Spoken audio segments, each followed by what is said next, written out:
Welcome to the Aquatic Morning Show, where the aquarists go to be in the know, right here on the Aquatic Morning Show. Good morning, Miss Dee Dee, and good morning, Papa Shrimp. How are you this morning? Awesome. I love shrimp. Right? I love shrimp too. We all love Dee Dee's all happy and excited. Yes, she is. And hopefully mine come in today too, and I'll be excited today too. Hey. Let's see. All right. I just love to get a bag of shrimp in the mail. Always. I like to get a bag of anything in the mail. Oh, my son. You're supposed to be in school, son. Good morning. Thanks for coming in. Yeah, he is. Maybe I should say you should be paying attention. Yeah. But I do love to see your name. Love to see you. Love to see you. And also love to see Fish on Taintix and Miss Dee Dee in chat. And Jay Oliver Guppies and Aquatics. He says he is tired. Welcome to the club. But why? Why are you so tired? Did you get a fish shipment in too? Mystery Snow Guardians, good morning. Bigfoot Fish Tanks. Dennis, good to see you. And then we got Dennis Christensen. There you go, Miss Dee Dee. Hello. Yes. Kelly Foreman, good morning. Good to see ya. And Berkeley Bell. He got a ton of guppies coming in this week. Cool. You think you were tired? You're going to be tired. Right? If you were, you're going to be Working now. on that room. Fishon said, I love shrimp. Also, still waiting on my Secret Santa. Wait, no, you aren't. I said that before, and I meant to ask you about that, but I thought we had gotten that addressed. Me too. I forgot to ask you that day, and Me too. because I think Okay, now we have to. Now you got you wondering. now I'm. Yeah. You're gonna go through everything. Go, oops, here it is. No, I know for that there was- hours. Yeah. I did put something in chat, private chat, Okay. but I think just from memory, but. Yeah. No. See, I think I'm pretty sure that that's it, Miss CD. But Because we didn't want nobody to get left out. right, and we're not letting anybody get left There were out. some boo-boos. We got to fix them.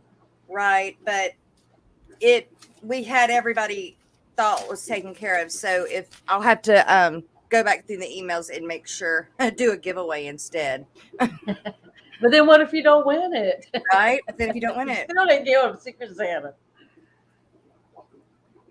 Mike. Oink Master Supreme. Winky. It is wrong to say that when you get a large piece of wood from PetSmart that it's so big you could use it for security on your house. see a trap. Set a trap in case someone tries to come in. It falls on their head. Good idea. Was it that big? Does it fit in the tank? Oh, Lord, if it's got a big old spike, hang it from the ceiling. Right. Come straight down. Man, I've got It'd be like one of those horror movies. I've got two pieces that will only fit in a 40. And I was going to put one in my saltwater tank. And then I learned, oh, wait, you can't do that. It drops the pH. So I didn't. But yeah, I got two large pieces as well. You guys, we have a guest backstage. We have got Mr. Aundre with Bio Aquatix is joining us this morning. Hey. Let's see. We'll give him just a second to get sat back down and situated. I think we need to have a new acronym. What's that? TFKW. Here we go. There we go. Good morning, Mr. Andre. How are Good morning. you? Hi, everyone. I'm glad we were finally got to get this together. I'm sorry you had such a bad night. Oh, that's all right. Just that's what raising kids is about. God, ain't that the truth? I have many sleepless nights. It isn't always because of my kids. Exactly. Unless I want to call my fish my kids. So maybe. I like to do my cleaning of my fish tanks at night. Oh, yeah. Me too. So you guys, since we got to everybody in chat for now, except for Too Cooley for Schooly, we're going to go on and dive into Mr. Andre. Oh, me? Yeah, you. I don't do these things too often. That's okay. We're laid back, man. It's not a big deal. We're just going to ask you some questions and answer what you want to. Oh, yeah, I could do, yeah, whatever. And I know that you're not beyond being able to talk really good, so. No, I'm all right. I can always talk, just trying to get into the mode there. Fish You're stuff. good. You got to have lots of coffee, and then if you don't know what to say, just sit there and nod your head like I do. Yeah, sure. Actually, a coffee, I'm waiting for that. Well, when Sometimes it's ready, that's a let me benefit. know. Take Yes, Yeah. it's a requirement for the morning show. See, all of us. Yeah, see that.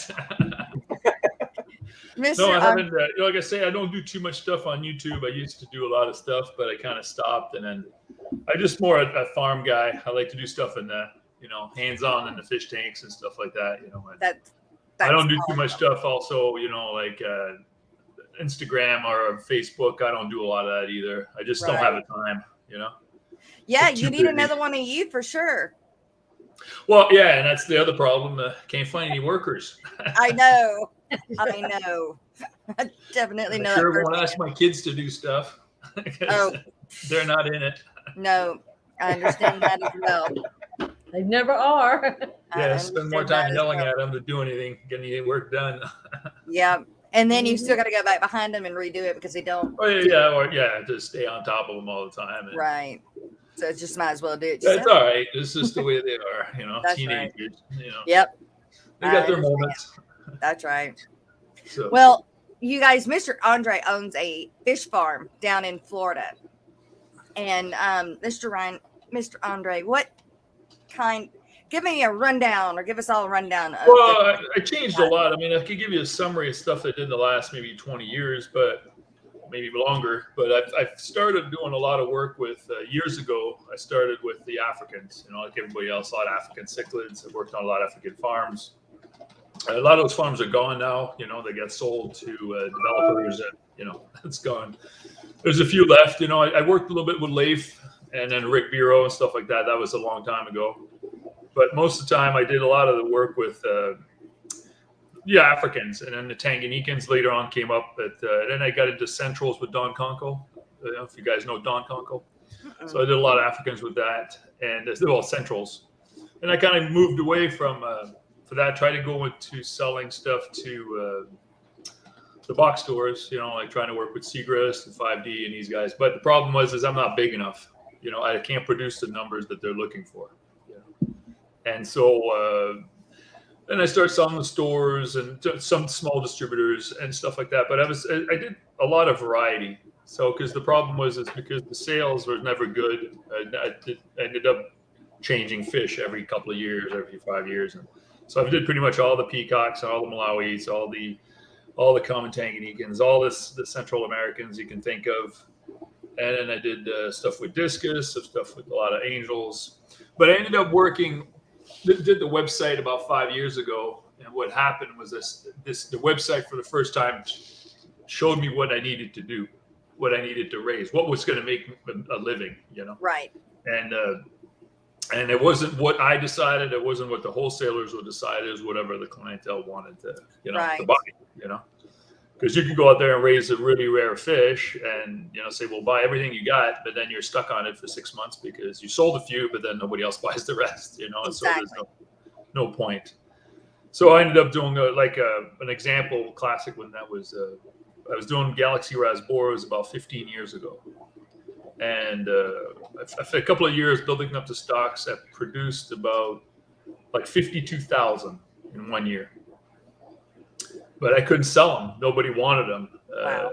It was 5D. We wanted them, but they wanted them 2 inches. And I'm like, well, it doesn't get 2 inches. But they didn't understand that, Yeah. And so the average price for that was 28 cents. Wow. So that was 14 years ago. That was a couple of years, 3 years after they got discovered or whatever. And I got into them because I like all the nano stuff. And I was doing bow tie rasboras and battery floras and,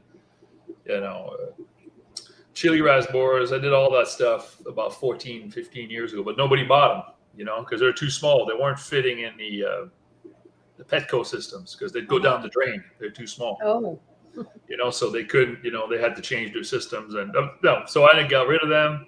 I was doing shrimp too before that. 18 years ago, I was doing shrimp. And then I got rid of it. And then I got back into it like 5 or 6 years ago because of the web. Yep. And then I do Galaxy Rasbora, I do Chili Rasboras. I don't do the numbers, that these guys want. I just do a few hundred every month. Well, let me ask you a question real quick. I do the Sinos, but right now I'd say the big ones are the shrimp, the big stuff. Galaxy's big. The Petricolas, always did Petricola catfish. Did a lot of those. Clown Loach is not a great seller. I mean, it's a Petco item in pet store, but they want them bigger, and they don't sell great, to be honest with you. I do work with them, and I don't consider it a good fish for the web for some reason. It hasn't caught on. People want them like this, they want them big. And I'm like, well, I can't produce them big. It takes me 3 years or something. Yeah. Well, so I was told, and I seen a video that said that you are pretty famous for being able to breed the Pandagara. Yeah, I do those too. They're not that hard. I mean, Really? No. Really? Really? Because I don't know what to do. It's just to take the time to. I don't think like other people. I look at the item and I don't go, okay, how do I breed this? I say, okay, what does it come from? What's the water? What are the season? I go on the distributor list and I say, when is it available? Right. So like, for example, Clown Loaches, I tried to figure this out. I was like, there's 2 harvests a year on the Clown Loaches. So I was able to find out that they were getting a harvest in the winter and a harvest in the summer. And I'm like, okay, they're not breeding in the winter, they're not breeding in summer. So I was trying to figure out the months where they could breed. So technically a fish that sells on the market that size, a 2-inch would be probably 4-month-old. So if you get them in December, you go 4 months before that, you're October. Mm-hmm. And that's when they breed. So first of all, you go on that. And because the fish is very, how do you say it? It's not a fish you get all the time. It's a fish that they get spikes and then they disappear. They get spikes. So they're very, very specific on their breeding. It's not like angelfish. You get angelfish every day. They breed every whatever. You can get them breeding them every day. So there's a lot of fish like that are seasonal. So because they're seasonal, it creates a market and you have to figure out when they breed. It's not like, there's a lot of fish like that. Pandagara is pretty much the same. And they're cold water fish. They're river fish, high oxygen, egg scatterers. They produce a lot of eggs, and they breed almost like a cory. They got the teething. They like a lot of gravel, and the way to do them is the trick I do to breed fish would be best one is put fish in a cage. So you got a floating cage, right? And then you keep the bare bottom. Hang on for a second. Coffee. Secrets, y'all. Secrets. yeah. That's what I need to know. Because I think mine keep doing the mating dance, but I think that my Sorry, I'm on overflow. Oh, you're fine.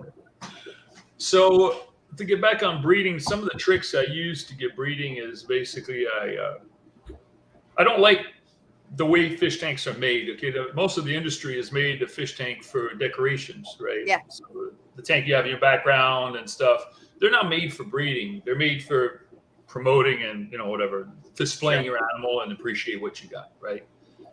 But when you get into breeding, a lot of these animals don't like shadows. They don't like movement. There's a lot of things they don't like, in a fish tank. It's not like, so that was the first criteria for me. But the way I breed fish to figure it out is I usually put a fish in a cage or in a group, a colony, whatever, and a floating cage and a bare bottom tank, keep the tank nice and dark. And then I would work the water. And first of all, I find see if they condition well, if they don't. So I'll see if they condition, I'll sample the eggs and I'll look at the eggs in a microscope and see if I'll just draw something so you get an understanding. So a fish egg, fish can produce eggs all the time. So that's the thing. But now you got to produce them so that they become able to be fertilized, right? So just a little thing. So when you look at a fish egg, you get where's the camera? You get that, right? Yep. Okay. When it's like that, you can't really fertilize it. It won't do anything. You put all the sperm you want in there, it's not going to do anything. So what you have to do is you have to wait and trying to trigger. So the middle part is the nucleus, okay? So what you have to do is you keep sampling the eggs until it gets like that. Oh. Okay. And that could be anything, right? That could be light, it could be temperature, it could be water chemistry change, it can be food change, it could be current, it could be oxygen levels. So you have to, when you work, okay, some fish you don't have to worry about that, you know, they'll breed on their own corridors and stuff like that. But when you start working on a lot of the harder stuff, that's what you look at. So you're trying to figure out what you need to do to get the egg to there, right? And you could sit there and, you know, wait for things to happen, or you could just sample. So I end up sampling, you know, I just take the fish and I take a little catheter and I sample a microscope and that kind of stuff. So I'll start with that. So you put the Pandagara in like a floating cage, like a cage, right? The eggs fall through the. Yep. And yeah, when you get the right time, when they fall through. Yeah, when they'll fertilize them, you know, they fertilize them and they fall through, because a lot of the problem, a lot of tanks like Coolie Loach are really easy to do. That's the way to do them, you know. And then they'll, you know, you put gravel in a cage. There's a screen, gravel, fairly good gravel, so the loach can go in, and then the eggs fall through, and then you can harvest, and they can hatch. You can probably hatch a whole bunch of eggs at the bottom. But you know, then by having a bare bottom tank and you control the water, you can see what kind of water you need to hatch the eggs. If the water's too hard, the sperm might not work and stuff like that. So another trick, and this is a little tough one, but you take the sperm and you milk the male of whatever fish. You can do that with fish at 2 inches. It's not that hard. And then you put them on slides, and then you take different water and you test the motility. That will tell you what kind of water the fish lives in. So, like for example, Pandagara's, the motility is at 7.5 to 8. If it goes below 7, it's more like 7.8. So if it goes, like a lot of people try to bring in acidic water, the sperm it dies. It dies at like 7. It's too low. So just that, you know, right there, the sperm will tell you exactly the water you need, you know. So a lot of people don't figure that out, but that's how do you test for that? How do you test? You just look at it in a microscope. So basically, the motility, the movement, when the sperm's swimming, it's activated by water. So if you get sperm on the slide, you haven't put any water in it. The minute you put water, it activates. Do you understand? No. So if you put acid water, you're killing it. In water. It's not going to swim. If you put it in the water, depending on the fish. Okay. So I use that as an indicator to where my water needs to be. Huh. Not too so much. in other words, you have to be fairly adept at milking the fish properly. Yeah, and there's all kinds of tricks for that too. I did that with one of the ones that did that with was the bleeding heart tetra, because that was a popular fish, and then a lot of big demand for it, and then figured out that it had a really, really narrow range on pH motility, and it's basically, it's an egg scatterer like Elda tetra. The eggs are sticky, which is a very different tetra than others, because most tetras are egg scatterers loose, the ones that tetra. And then for some reason, it kind of like, it's a group spawner. So it's not a pair spawner. So that's one of the reasons the bleeding heart tetra is not in the hobby, because as a farm raised fish, because most of the farm are raising the fish in like these little tanks, and they put a pair in and acidify the water and force them to breed.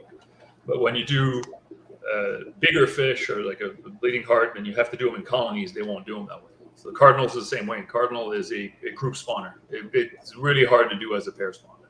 Huh. Neon tetras are a joke. They do them by twos, and it works really well. But the cardinals is not a pair spawning. Huh. Mystery Snail Guardians is asking, you breed nerite, why can't I say this right? Nerite snails? Yeah, well, I did that for a little while. It was just tricky because I wanted to work with Amano shrimp and stuff like that. But I kind of like, it's not hard either. They breed really well. It's just that the eggs have to hatch in salt water. They hatch in fresh water, but then you have to be translated in salt water. So the egg larvae floats, it swims out, and then it goes. Well, so basically, the nerites are estuary, so they're in fresh water that goes into the ocean. So they'll breed there, but then the eggs, when they hatch, they're pelagic, so they drift down, and let's say 18 to 24 hours, they're in salt water. And when they get in salt water, they drop to the bottom and become a snail. And then they go back to the salt water, fresh water. Yeah, they kind of migrate back up. Huh. In fresh water. So it's kind of like that. So weird. So that's the way to do a mono shrimp too. And a mono shrimp is not hard to do. I did them in cages again. There's a pain to catch. And you put them in fresh water, and you the breeder's in the cage. Do you have a cage? One of your cages close? I got a bunch in the building, but not here. Unless I could put you on the phone. Either way, I just want to see what your cages look like.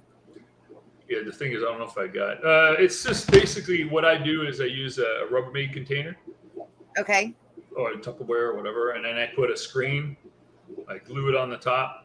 I flip it over, and I cut a little hole on top to put the fish in. So the top is the bottom of the container. So about how? So and then I use the lid. A lot of time it's the lid. I use the lid to clip on the screen. So how big is the screen? 2 seconds. So. Not chicken wire size. That's too big. Do what? Not chicken wire size. That's too big. Yeah, and it can't be as small as like and probably different size screen for different kinds of fish. Oh, you could use the that stuff that I'm using for the axolotls. That plastic, yeah. Mm-hmm. Plastic canvas. Yeah, the plastic canvas. My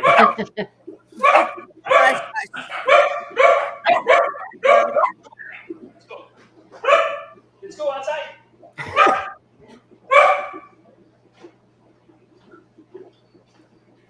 It's enough.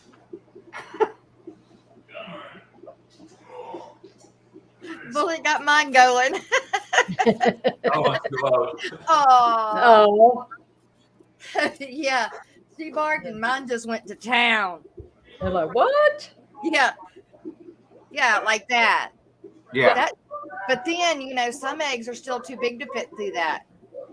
I forget what fish it was. I think it was. Gosh. All right, we're back. Oh man.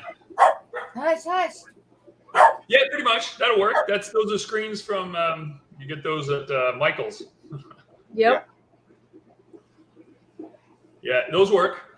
I don't like the ones like that are colored because that colored paint or whatever comes off, it flakes off. Yeah, you just get the white ones. They work well. They just don't do well in the sun, though. They are not UV protected, so they don't last very long outside. No. Right, that didn't work. No, those are just some of the tricks and things I do depending on the fish, and but it's kind of that's where I like to do stuff. I like to figure stuff out. I'm not into decorating tanks. I'm not into aquascaping or I just like to figure out how to do something, that it's growing mosses or doing different plants or trying to figure out how to produce a fish, if it's viable or not, if it's feasible, economically feasible. That's the part that I try to figure. You had definitely got a lot of followers that you probably weren't aware of, especially. I have no clue. Misfit Reptiles and Aquatics. I just do my little thing, and I so try excited. to stay quiet. that he's been following you for years now. The info that you have created is incredible. Always learning something from you. So, Well, thanks. there's a lot. Yeah, see?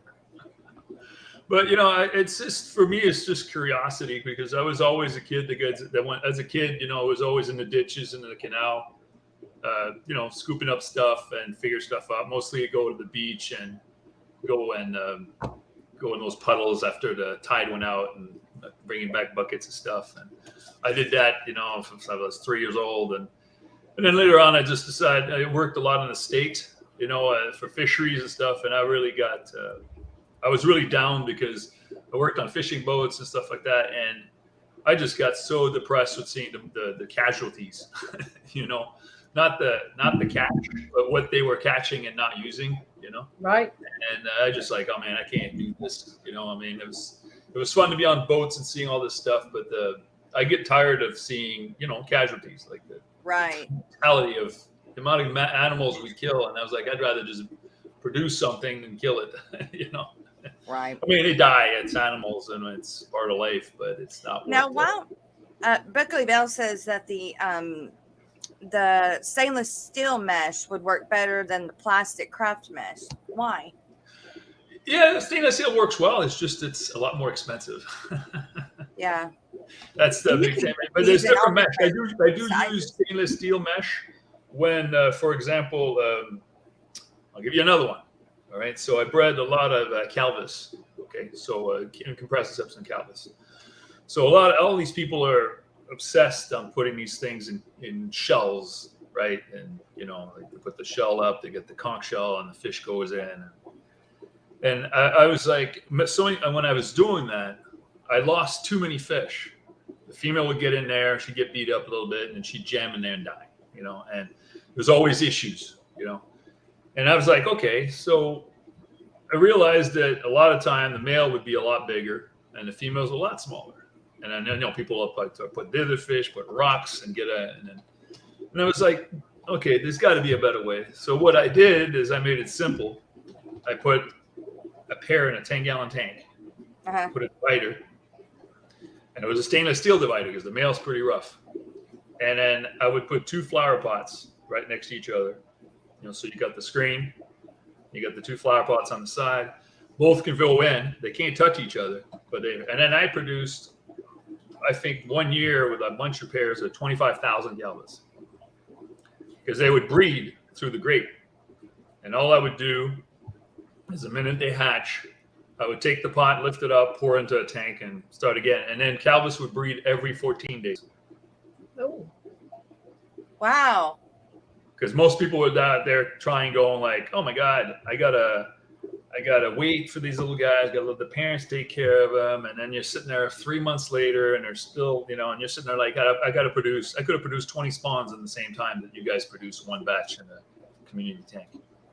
So I was doing that for a while. I went nuts on calvas and gold heads and white ones and red fins and, you know, all that kind of stuff. So that was a good way to do it.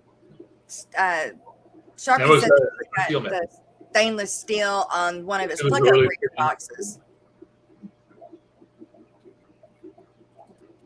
Well, I was just amazed that that you're able to breed the Pandagara, because I've got a bunch that I swear are doing the tea that Corridoras do, kind of. Right. Yep. But then they go down to the bottom, and then they're all scurrying around in the same, you know, kind of the same area, but nothing's coming of it. Nothing is. Well, I'll be honest with you, they're breeding. Okay. They're breeding in your tank. Yeah. And if you got gravel in there, the eggs will go through. It's more. They don't produce. They don't like. They're not a producer. They go like bam.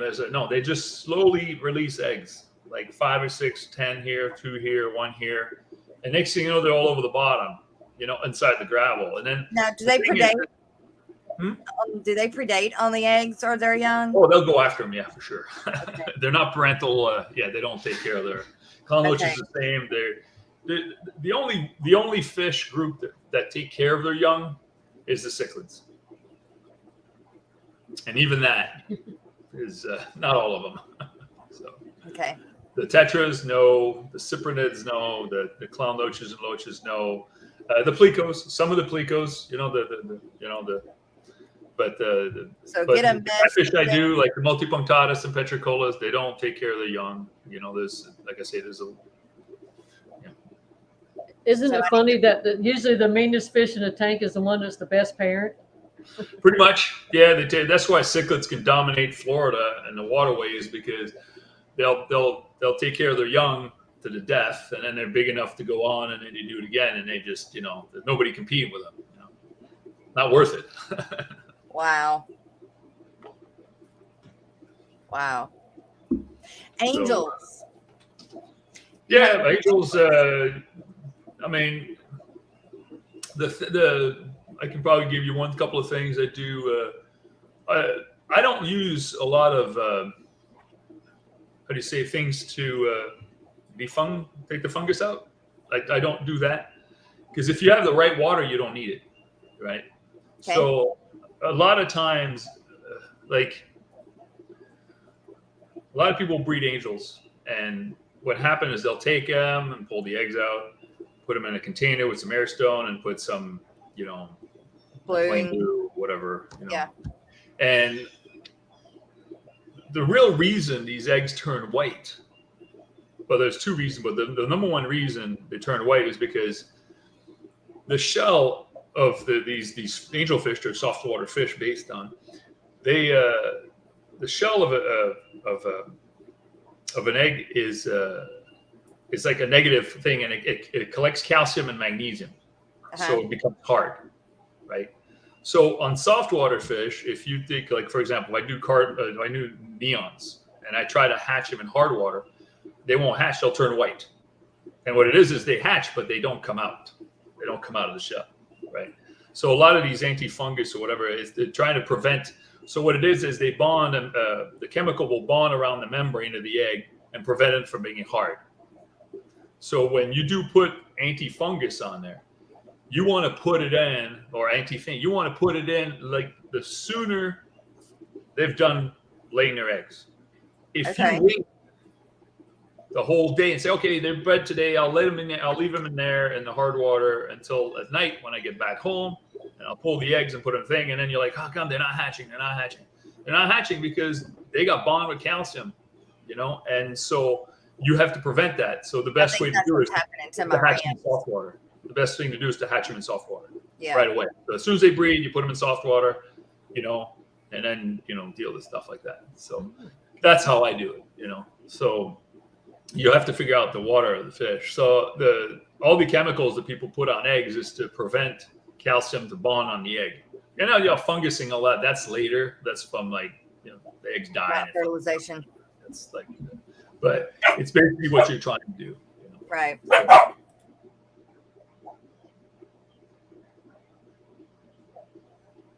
Everybody's got dogs.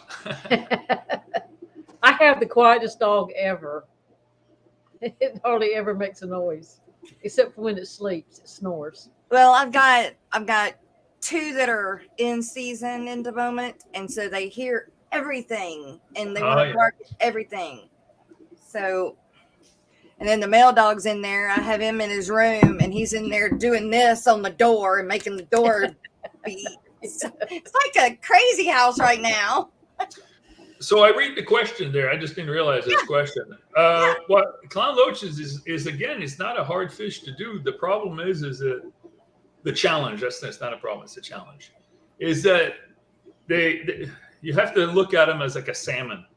Okay, so they live in one type of water, they breathe in another, but you can't condition them in one water, and you can't hatch the babies in the other water. So you can't switch them over. So it's two different systems. So what you have to have is basically the regular water, well water, whatever. You condition your breeders in there, and then there's 2 months out of the year you can breed them, and that's it. So beginning of October and beginning of May, those are the two periods. The rest, don't even try. You're going to waste your time. So, and you go from temperature, so you can condition them at you don't want them too hot. So I wouldn't go past 82 conditioning, but you have to breed them at 78. and you have to breed them. You have to condition them in like pH of what 7.5 and up to 8. That doesn't really matter, but it has to be alkaline. And then you have to figure out move them or graduate the water until the water gets like. I work in microsiemens, so if you want to go microsiemens at 150 microsiemens and pH of 6.5. So you go from 7.5 to 6.5, 82 to 78. But you can only do it in the beginning of October or beginning of May. Those are the time that I've been doing this stuff for 18 years, and that's the only dates I can come up with. I mean, so I've tried. I mean, I've had a couple of spawns, females that bred in like a odd month, but I was like, couldn't. But the rest of the stuff, the beginning of October, beginning of May, those are like, it works every time. So there's your advice I can give you. Someone else asked, I don't remember exactly how they said it, but it was like, if you could give a secret or a tip for breeding fish, what would it be? The best secret, the best tip for breeding fish. I would listen to everybody. I would try to be critical of, how do you say, there's always another option, whatever works for me may not work for you. Right. So it's always be able to have an open mind, so the advice I said is like, you can always make it better and you can always figure something that, somebody else hasn't figured out. Right. The trick. I mean, I see guys doing stuff in their tank and basements and stuff. And I'm sitting there like, I never thought about that. I mean, yeah. I'm always curious. Like, be curious. That would be the word. Be curious. See how people do stuff, Right. Watch everybody, listen to everybody. Just and then just make your own choices. Life is about making mistakes, and you make mistakes and then you decide, okay, that didn't work out, but I learned something. Right. So I'm kind of new and I'm not trying to breed fish or anything, but just so I understand this softer border thing on the eggs. Say if I have fish in a 7.8 pH and they have eggs, could I put them in some RODI water? Yeah. Well, what do you do? Because when they hatch, would that not be? Well, RO water is not good, right? It's not a good water for anything. It's good because it has nothing, right? So right. Well, it's got to be remineralized, but if I use that, because I have extremely hard water at my house. Yeah. Okay. Well, so you have hard to cut everything. Yeah. Yeah. A lot of if you soften it up, you don't have to go all the way down to like. Right. Because see, if you want to look at it, you have rainwater. Rainwater is RO water. It's pure water. Right. And what happens when it hits the ground? It's very acidic and very corrosive. It may not look like it, but it'll start, burning out the organics and stuff, and getting into the chemistry of the water will depend on what the ground is around it, and then the water will become whatever the fish lives in, right, from the environment. So it depends on, it depends on the fish that you have in your tank, right? Some fish will do fine in hard water, and some fish, it depends on the fish. But yes, it definitely helps on the hatching rate for sure, right? But again, it's if you wait too long, they're not going to hatch. Period. Like one of the best example I had was on clown loaches when I was doing them in the beginning. I've been stubborn. I was like, okay, they're going to hatch in hard water. I'm going to make them hatch in hard water. And I was like, but then what happened is when I grew a whole bunch up, they all had blunt noses, all of them, What? And that was because when they were trying to go through the shell, it was too hard. So every loach I was producing had a blunt loach. It was just, they didn't look great. They didn't. Oh my goodness. So that's when I started changing the water, and then I worked on the water until I got, and then for a while I was getting a percentage of that. And I had to get all the way down to, way low, because what was happening on the loaches is I was getting eggs and it was all in hard water, and I was getting, they were conditioning well, stuff like that. And I'm like, okay, so they got to breed in this water. And that's when I started looking at the sperm motility and stuff like that to realize that I was way off. They needed to go in really soft acidic, because my conductivity is like 700, let's say, microsemen, and which is basically, let's say, if you're going grains of hardness, let's say 10 or 12 grains of hardness for the clown loach conditioning, but I had to hatch them at one grain of hardness, right? So, but I couldn't, and if it was in between that, that's when I had the problem with deformities, and and then when I got the right water, then it was fine. Everything was looking great. Have you ever thought about doing species profiles? What is that? On YouTube, where you take a fish that you've bred and you actually go through the process and explain that fish from the time I could through breeding. I mean, I know you have a lot to do, but I've got a lot of species I worked on. I mean, a lot of them are similar, but I've done. I mean, I probably, the list I got, because I keep everything on records, so I got a bunch of papers. And I've got up 900, I think, 900 different species I worked on. Yeah, I mean, because there are species profiles. Some of them I kind of failed. I was like, okay, I can't figure this one out. I have not found the perfect species profile yet that will take you from the embryo through growing up, breeding, and then that embryo hatching, the water parameters, the time of year, everything. I got some info on that. I mean, I don't have everything. They all leave out one thing or another, Right. I mean, there's a lot of things like that I need to do. I just don't have the time to do it by myself, Yeah.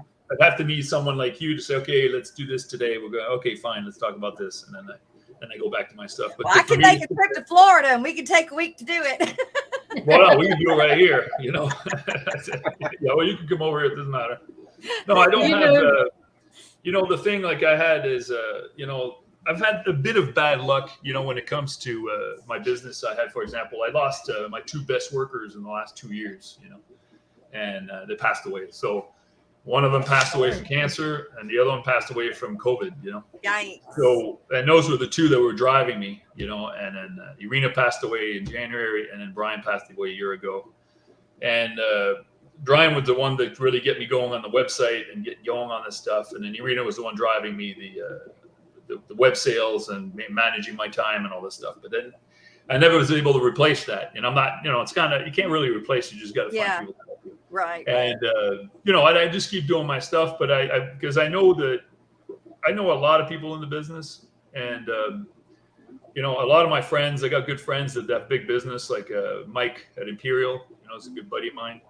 And, he's got a huge farm, he grew massively, and he's got massive YouTube channel. That's the one we were talking about before. Yeah. And, we talk regularly, and, we've known each other for 20 something years. Anyways, the big thing is, I don't want to go to that stage, right? Because he's not farming anymore. He's just managing, right? He's got like dozens of workers, and, spends his time on YouTube or whatever. He's not doing the on-hand stuff. Yeah. And so I don't want to do that. I'd rather delegate, right? And it's okay, you're in sales, you manage the business, you do this, and then I'm just going to breed.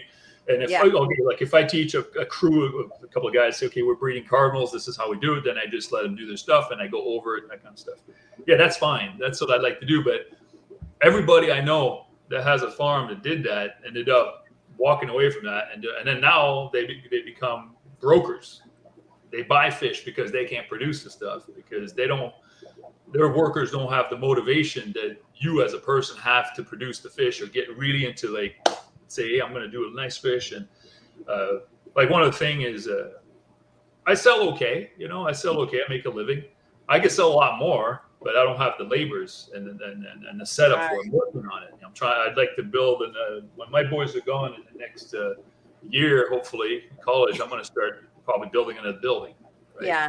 And it's going to be much more the way I want it, blah, blah, blah, not this put together, slap away, kind of stuff. Right. Limited budget. So well, as employees, if we had to invest in the company we wanted to work for, we might work a little harder. Right. Exactly. Exactly. Because I'm not, the money is not what motivates me. And that's a lot of, okay, it's a reward, but it's not the motivation. A lot of the other farmers, it's the money that motivates them. So they don't have the passion on the fish or the excitement. They don't have the hobbyist in them. The curiosity to get better, And so, again, it flatlines and stuff. And so it's fine. It works. Like the rule on a lot of business, if the faucet, if you turn the faucet and it runs, you just don't touch it. It might be all rusty, but you just let it go. Don't touch it. It's like if it's not broken, don't fix it. That kind of thing. I don't think that way. I'm more like always trying to improve the system so that it's I don't like this. I don't like this. This is better. That kind of stuff. So I just like go. So tell us about your system. Like, how do you have like ponds, or do you have aquariums set up that are on a system, or what? It depends on the fish. It depends. I'm not a big fan of systems. I've had them. I've tried them. I don't have any ponds because I work too many ponds, and I still have, how do you say, skin problems from the sun, on the arms and all that stuff from being outside. Oh yeah. Yeah. So that I'm done with the ponds, and I haven't had ponds in 20 years. Yeah. And so I did too much of that as a kid. It's not doing that anymore. I'll bring fish to farmers to grow stuff for me and say, look, I'll just want to pick up a couple of pairs out of it. You can get rid of the rest. The rest, I'm whatever. I'd rather do stuff indoors. Yeah. Well, you can do ponds indoors nowadays. They're smaller. Well, I do. Well, I don't know what you call a pond, but true. The greenhouse I have, the tanks I have are 500 gallons. Okay. So I don't know if you call that a pond. I mean, it could be a pond, a pool. Maybe. It ain't a lake. Yeah. Oh, you put like 4 people in there and have beer and relax. And put the airflow in there and the jets, and you're good to go. Right. No, but that's what I use. This industry is not made to produce big fish, right? Right. The market is in the small stuff. Right. Even though a lot of people call me for big fish, I don't make money with big fish. I make a living with the tiny stuff. Right. It acts better, ships better, grows faster, blah, blah, blah. Yep. So you don't need big tanks to raise fish. Right. I mean, you could do fine with if the 100-gallon tanks would be more than enough to grow all the fish you need. A bunch of them, like a series or something like that. And so you I have don't like central systems unless you're doing a species tank, and even that. The reason why is because I've lost and seen too many losses in the research systems that it's not worth it.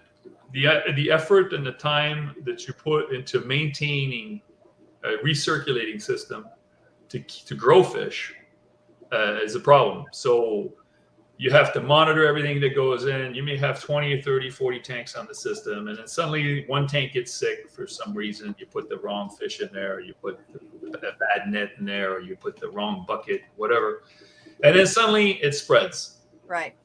And you could put the UV system on there. You can copper the stuff. You could put potassium permanganate. You can do formaldehyde. You can do all this kind of stuff on treating all these fish that you hope don't get it. And you still have problems, right? So a UV is great, but it's expensive. Yeah. And it's not very, very efficient. Not at all. Because it doesn't get everything. And fish will spread, and disease will spread. It's like an illusion. It's work. It would work okay for pet stores, because you bring the fish in and out, and you can dose the system regularly, and you don't have to do major system of water change because it's a lot easier. Just turn a valve and blah blah blah. But for me, I went for individual tanks. So every tank is its own. Wow. But it doesn't mean that you can't have automatic water change on a whole system by just turning a level. So I have, let's say, a whole row of 75s. They're all individual tanks, but they're self-cleaning. So if I turn the valve, they all drain at the same time, and they all refill at the same time, right? So you can do stuff like that, but every tank is the same. They're not mixing together. Right. Do you get that? I'm thinking about it. That's basically the system that we have at Jadron's Aquatics. Everything is set up. It's not really the tanks aren't mixing any kind of water. It's just they're all plumbed individually to drip in, and the overflow, it goes out. So they all get filled at the same time, and they overflow. Depending on the level of each tank, they all overflow at the same time. Okay. So they're not set up. There's no sump. No. Okay. I get it now. I mean, it would be nice to. Oh, yeah. I mean, my goal would be to, for example, is every time I do these water change, I would like to have them flow into a pool outside, like some concrete vats or something, put plants in there or something like that, that just, to grow something else. But I wouldn't really grow any fish in there because it'd be a mix of water, it'd be disease, who knows, I mean, you're trying to make it simple and use the technology that's available to you to do your water change faster, vacuum the tanks faster, make a filtration that works really well that you can put a lot of density in it. And then if you really want to be maniac, which I tried a little bit, is you put oxygen in there, right? Super saturate oxygen in the system. So if you want to be nuts, instead of putting, let's say you got a 55-gallon tank and you put 200, let's say 400 fish in there to grow, or like say 200. When you put oxygen, you could put 10,000. So you got almost more fish than water. What do you mean put oxygen? You become a farm. Now you're mass production, and so you could do that, But what do you mean put oxygen in the water? Like a sponge filter, or like you're adding additional? No. Okay, so little thing here. So the oxygen level in water, right? It depends a little bit on temperature and depends on the hardness and all that, but it's always about the same, right? If you have a bucket of water and you have no fish in there and everything, and your oxygen level is probably 7 parts per million. Okay, 7 to 8. That's it. It doesn't matter how many air stone you put in there. It's going to go to 8, and that's it. That's as much saturation you get at oxygen level in the water. Okay. That's it. If you put pure oxygen, like a fish bag, and you put water in there, you put the fish in, and you put pure oxygen in there, the saturation in there will probably go to 45. Okay? So fish is good for a while, for a long time, right? So one of the things that the research shows, for example, and you get that, is when a fish eats food, it requires more oxygen to digest. So in a fish tank, let's say you have a group of fish in a tank and you feed it. The oxygen level, let's say it's at 7.5 and it's running. You put the fish in, you put the food in, they start eating. Within an hour, that oxygen level will go down to 4, up to 3. Fish are still fine, but it's like they're consuming that oxygen. So they're digesting, they're growing, So what happened is that they stopped. So they stop eating, but they start consuming, like they start assimilating the food. So what the oxygen does, if you put oxygen, supersaturate the water oxygen, and you bring it like to 15 or something, or 20 parts, right? With pure oxygen, right? So what happened is now the fish is eating, processing the food, and still eating. It doesn't go to a slowdown. So fish grow literally 3 times faster. At what point do you do that? Where do you put the oxygen? Okay, so you have what they call oxygen diffusers. You could make your own, or you can do them, but it's pretty much very similar to the CO2 system. Okay. Very similar. Okay. The CO2 is a little crude. It's not as efficient, but an oxygen column, the diffusers, is like a big tower where they put the oxygen, the water on the bottom, the water on the bottom, and it goes up the pipe, and on the bottom you put the oxygen, like a bubbler oxygen. And then as the water lifts through the tube, the oxygen mix, and at the end you got pure, like super saturated oxygen water, and then it goes in the tank. Right. So if a fish is in one of those super oxygenated tanks as they grow, and then you sell them and they go into a regular tank, does it make a difference on them? No, that doesn't change anything. Huh. It's just for metabolism processes. But the thing is that's an advantage you could use if you wanted to, grow fish faster and higher density. The drawback with that is that if you push the envelope too much and you really crank up fish and you run out of oxygen, you don't have hours to save your fish. You've got minutes. They're not going to make it. You know, there's too many fish in the tank, right? Yeah. So you have to balance that off, right? So I did that for a while, tried it. There's some fish that works and some fish that works better than others. If you wanted to really crank up the numbers and grow them faster, that's the way to do it, you know? Wow. And, but like I said, there's so many things you can do, you know? And the beauty of the oxygen, though, that I always liked about putting oxygen in the system is you get rid of filtration. Because there's so much oxygen in the system that just the surface of the tank, whatever's in the tank, whatever bacteria covers the surface of the tank is enough to do biological filtration because there's so much oxygen in the tank. So you don't need sponge filters. You don't need, bead filters. You don't need none of that stuff. You don't need any of that. Right. So it's kind of like there's a, it's like trying to figure stuff out, So. Wow. Well, we do a little break here in the middle of the stream, and we're fixing to go into that. When we come back, we're going to look at your website and some of the things that you do have on it. So, website, ouch. Look, there's some things on it that I want, so I know there's stuff everybody else wants. I just saw some pretty stuff too. Yep. Oh, really? Okay. I want them in. So how long is this break? Because I got a client outside. About 3 or 4 minutes. So go do what you need to do. I'm probably going to be 5 minutes. Okay, that's fine. Okay. Go ahead. I'll be back. Okay. I can leave this on or something. There's no problem. You're good. You're good. Okay. Sorry, I mean I'm just. Hey. We can talk about other stuff. I'm getting really technical here, and it's probably kind of boring. No, we are enjoying the heck out of it. I promise. But go do what you need to do. We're going to take our break. Sure? And walk back. I have promised. You look like a jerk out there. No, it's great. All right. All right, you guys. We're going to go We'll with. see you in a bit. Okay. We are going to show some love to our sponsor, Joe from Joe's Shrimp Shack. And if I can find it, I got a lot of things pulled up here. There you go. You're fine.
Hey, what's going on, guys? This is Jason with Untitled Aquatics. Thanks for joining me. What the heck is that noise? Do you guys hear that? What the heck? heck is that noise?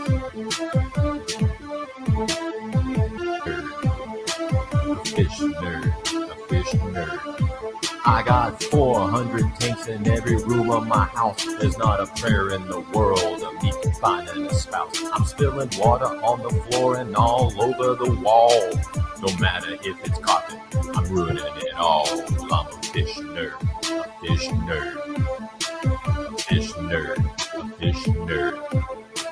Scientific names just rolling out my mouth. I love cichlids from the north and plecos from the south. There's a whole lot of folks up in the fish fam. There's Corey and Bob and Jadron. I'm a fish nerd, a fish nerd, fish nerd, a fish nerd.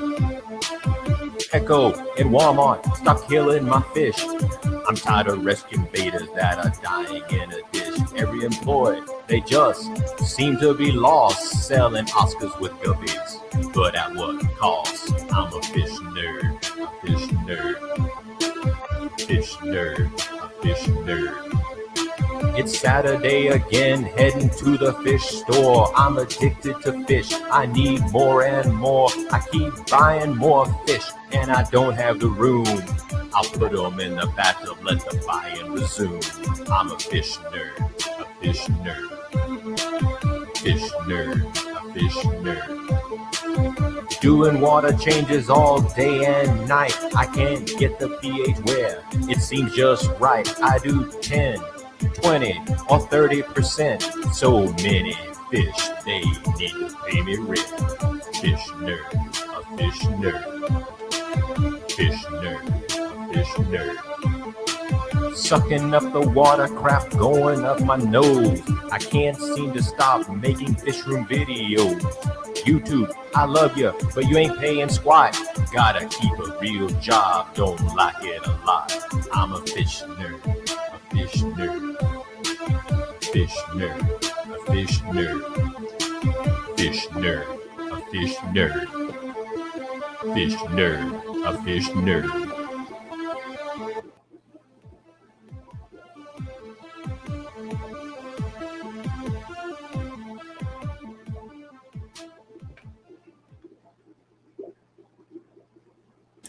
All right. And while we still give him some time to come back, we're going to go ahead and do the coffee cup sponsor. So if you don't know what the coffee cup sponsor is, you guys, every day we have a coffee cup sponsor, which today, again, I do not have my stuff together, so I do not have it on my cup, but I'm doing the Aquatic Morning Show's cup today. But we have a video that shows our coffee cup sponsors. So we're going to play that. Sure, wait. You want me to get it or you get it? Doesn't matter, either one. Okay. There you go, Papa Shrimp.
Hey, why don't you try turning on your mic?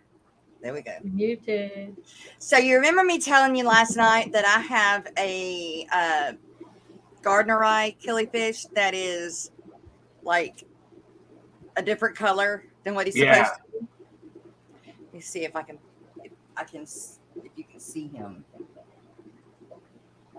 Wow. That's very, very bright. Very bright. So this is a gardener eye, like the regular P82 Penchex gardener eye. And he is not the right color. He's without color. He's all the other ones. Well, I tell you what, I'll take a picture of the other ones to show you what he's supposed to look like. They want to look at me instead of being sideways. There we go. Isn't that how it always is? Like, you're not taking a picture of me, no. Right. I'm going to look you right in the eye, girl. It's funny how sometimes you walk up and no camera in your hand and they come right up and they're like, hi, how you doing? Look at me, I'm beautiful. And then you get the camera out and they go hide. Yep. I wonder, because it happens a lot.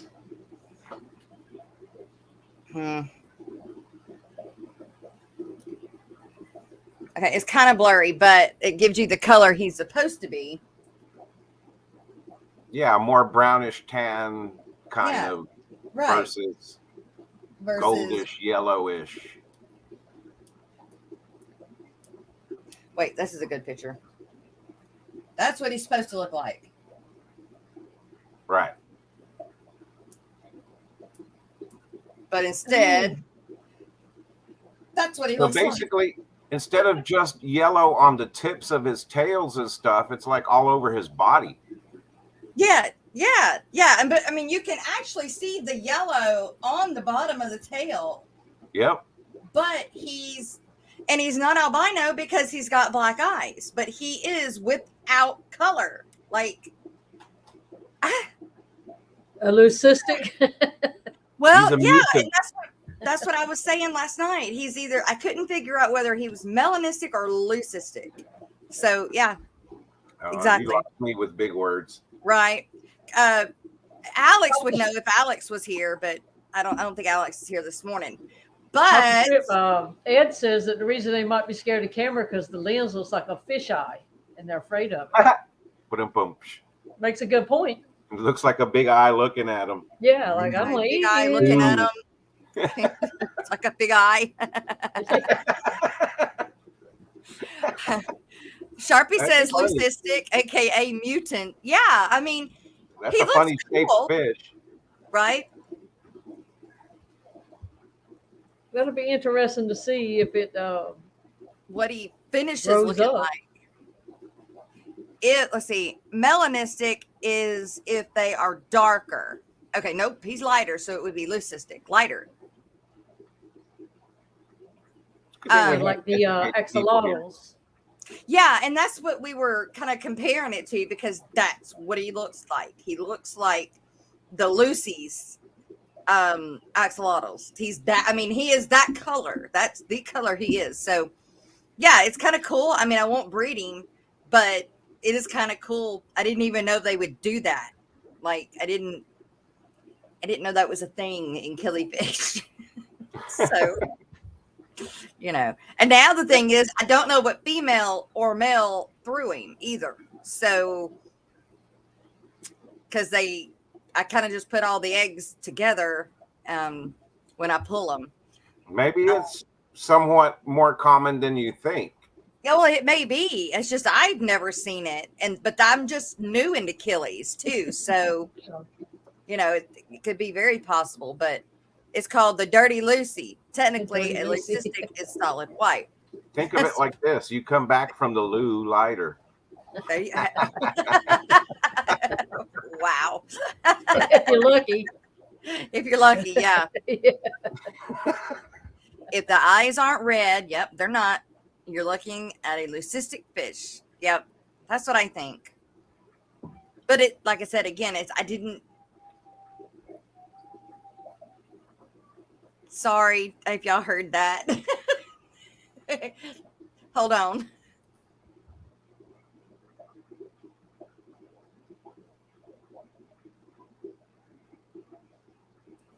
my male dog is in this room whining because he wants out to get to the females. It's just a whole lot of breeding around here. Everything's in. It's spring. I'm happy for Joe. Right. No, I didn't. That was the nice thing about that. having horse stalls, having empty horse stall. Yep. That dog out there and run on for the day. No, if he keeps up with it, I dang sure will. He's so beside himself that he's made himself. It's not a hot spot, but it looks like a hot spot on the front of his chest, on his arm, that he's just constantly licking, and he's made it a sore because he's just so beside himself with having, two in. And I would get him cut, but he's the only stud that we have. I can't breed him to my two because they're son and brother. I mean, I could if I wanted to do pure line, but that's not what I want to do.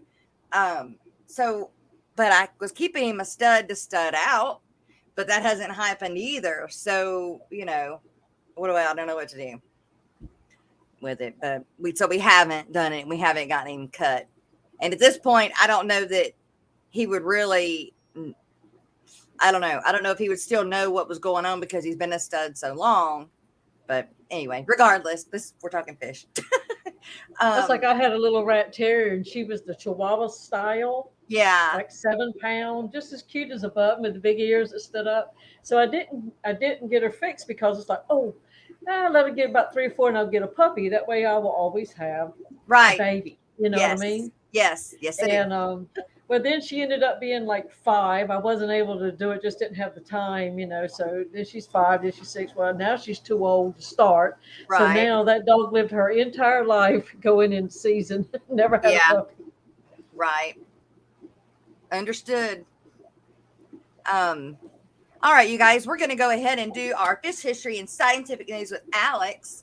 And I lost where we were at, so I'm going to have to find it. So you guys bear with me. I'm really sorry. Well, actually, maybe not. It may be right at the end of the other one. But again, then they've got the... Let's see. What I'm talking about today is ultra black. Speaking of Alex, there he is.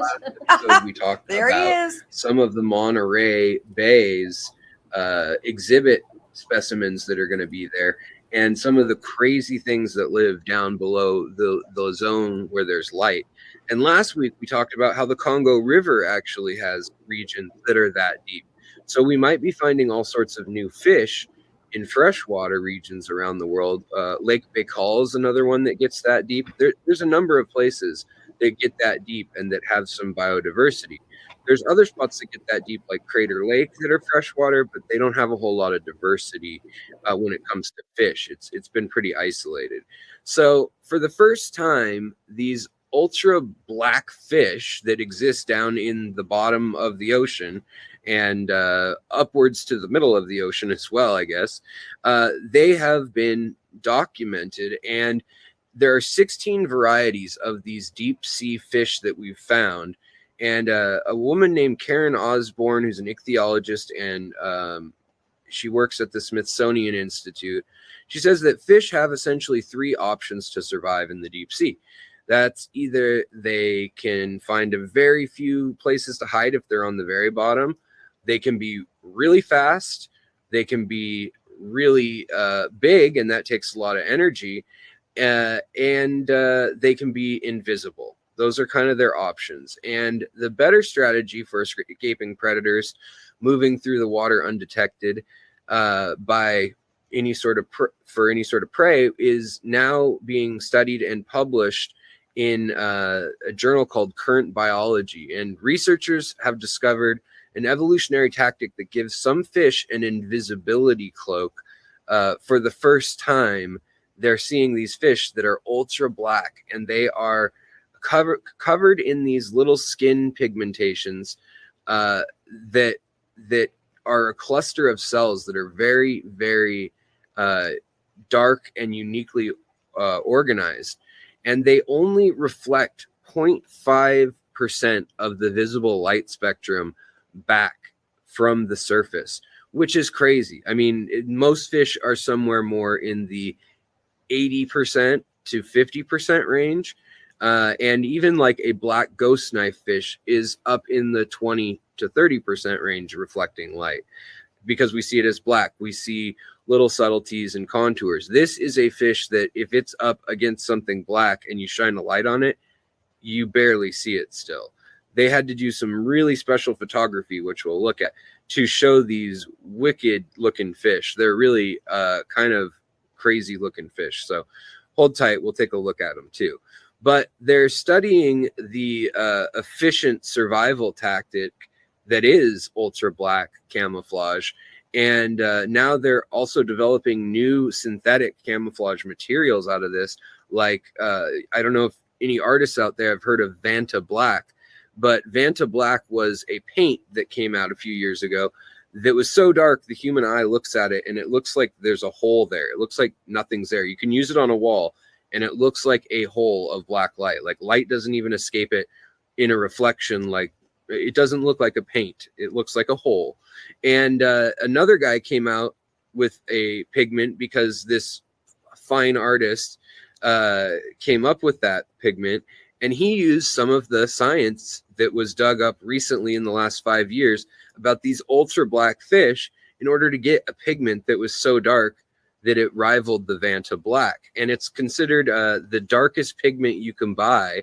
And I'll link to that just because it's really cool. If you wanted to paint something with it, it would be ultra black, like the back of your aquariums. It would make for killer photography. And I'm definitely going to try to get a hold of some.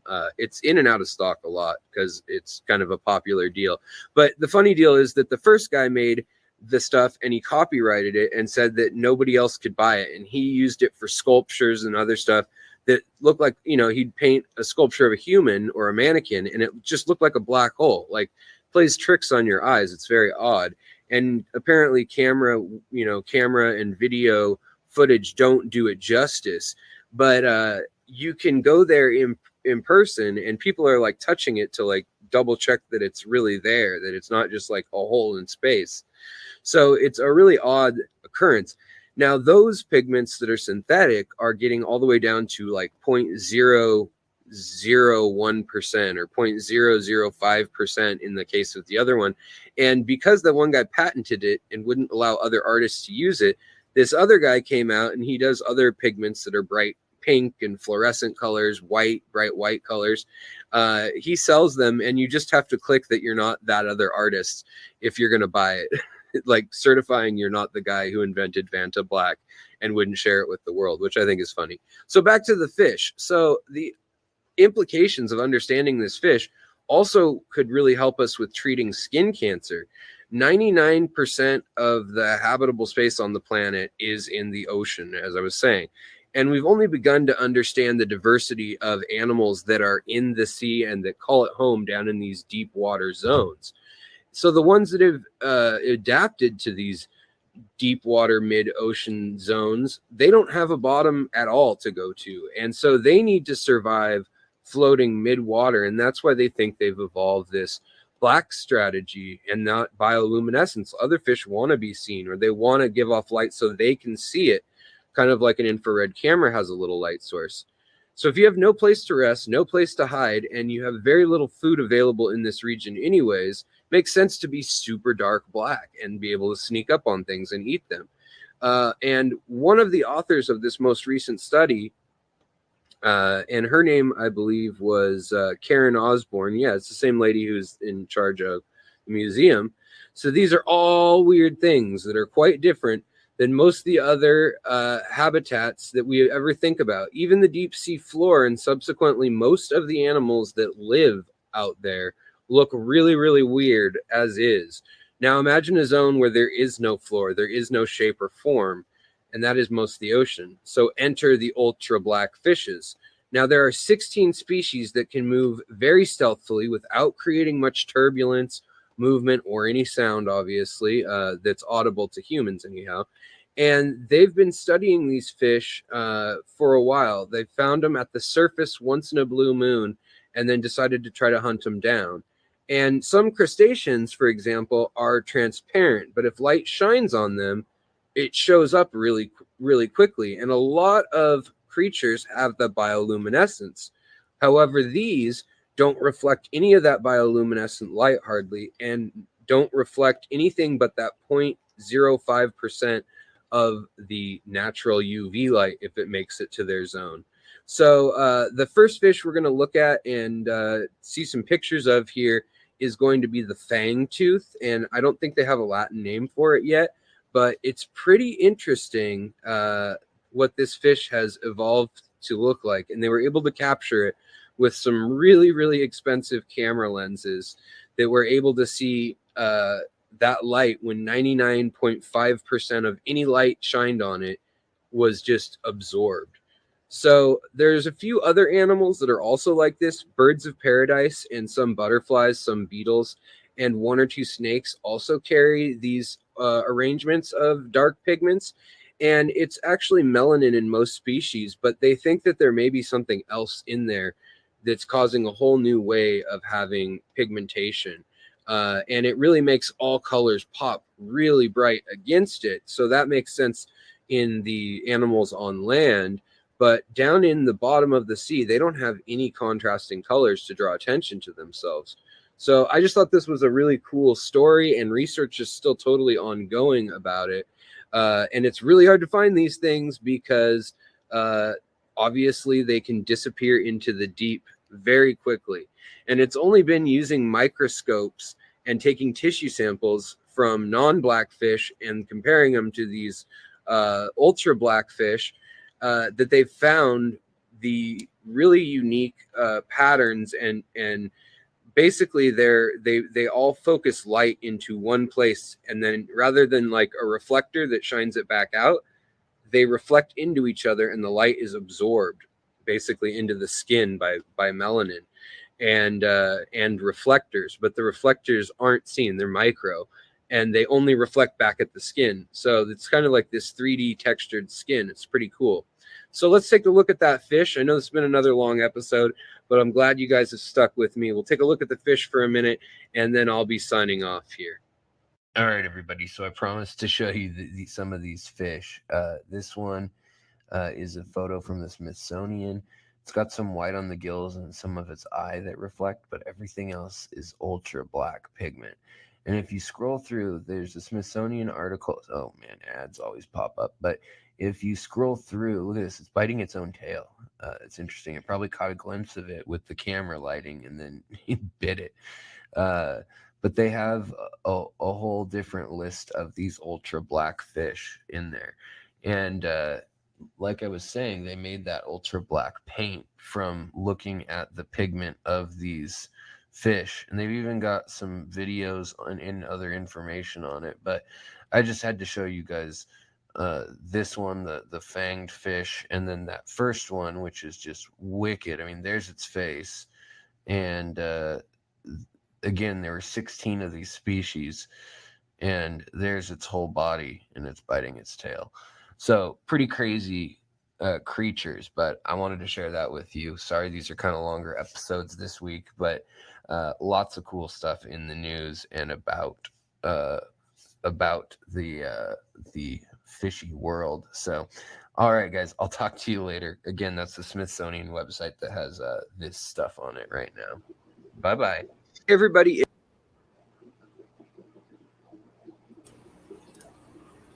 All right. Hey, that one that looked like it was biting its tail looked like it had ears. I don't know if anybody saw that, but it looked like to me it had ears. Stephen called it a Satan fish. Well, we had at the end of the show on Tuesday, we had a super sticker by Whips World. So I owe them a dance.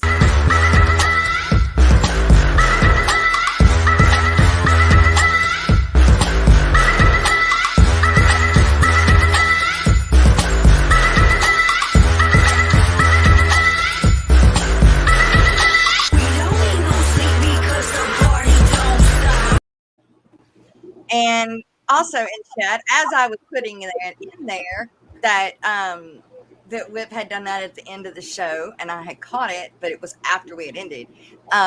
Mark Sterlson just did a $5 super sticker. So thank you so much.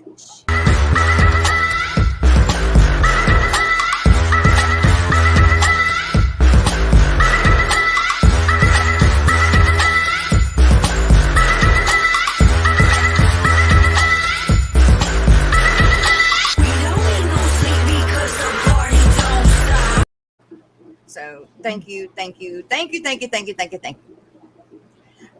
So our guest was here, but then when he seen that we were still doing other things, he walked back off to do something else. So he'll be back in a minute.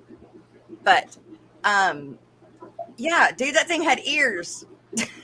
I mean, looked like it had little bear ears sticking back. There he is. Oh wait, I have you muted. Hang on.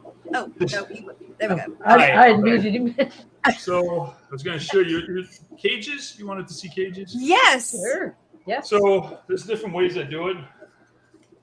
So little baskets. Blow him up, Jess. Hey. You know the baskets for The pond baskets. yeah, there you go. And I put some foam on it to float them. Oh, okay. Where do you get those baskets at? You can get them pretty rare from, I think, Home Depot to any kind of nurseries. Okay. Nurseries have those. I know And the then- Petco I have has pond baskets. Okay. Yeah, you can have them round. They can be round and it can be square. Sweet. It's, on Amazon. There's a ton of them on Amazon. Yeah. Okay. And the bigger cages be something like this. Oh wow, that was huge. You know, Oh, okay. And that's the one that you put the stuff on the bottom. Oh, yeah, it's a stronger screen. I okay. can put gravel and stuff like that, and then I put pipes through here to hold it. You know. Okay. Well, there you go. Yeah, it's kind of dirty there, but it gives you an idea. That's awesome. Thank you very much for showing that. I'm going to do that because I want to do it with my Danios too. Yeah, that works great for Danios. I do it for shrimp, the little Neos and stuff. Because Now- then you can put the shrimp that you want to work with, you put them in there, and then you can, move them Now, around. I had a bunch of my longfin Danios hatched out, but now they hatched and I've seen them for a few days and now I don't see them anymore. I don't know what happened. Well, it depends. If you have the babies in the same tank as breeders. No. Okay. No, I pulled them all. I have been pulling the moss and putting it in a different tank and Oh, not okay. hatched out in a different tank. And Right. I've got Well, one. a lot of thing- it is food, eh? A lot of these little Danios are high metabolism, so you have to feed them. And the best thing to feed them is pretty much green water for a while, So I actually have green water, so I'll put some green water in it. yeah. I've got 3 above it. I just didn't think to hatch them out in the green water. I don't know if you could hatch them in green water, but yeah, that'll work. But, a lot of times you can put like floating plants too, because the floating plants, they have all the, Well, I thought the moss had enough of it on it, but I did also just put some mystery snails in there because I know they add a little micro stuff for babies to eat too. right. But, floating plants are great. If you got even duckweed, anything you have a surface for biofilm, Yeah. that's the red root floaters, frog bit, or anything floating that's easy to grow. Yeah, Because I the Danios are surface. The babies will stay at the surface. Same with Yeah. like rainbow fish and things like that.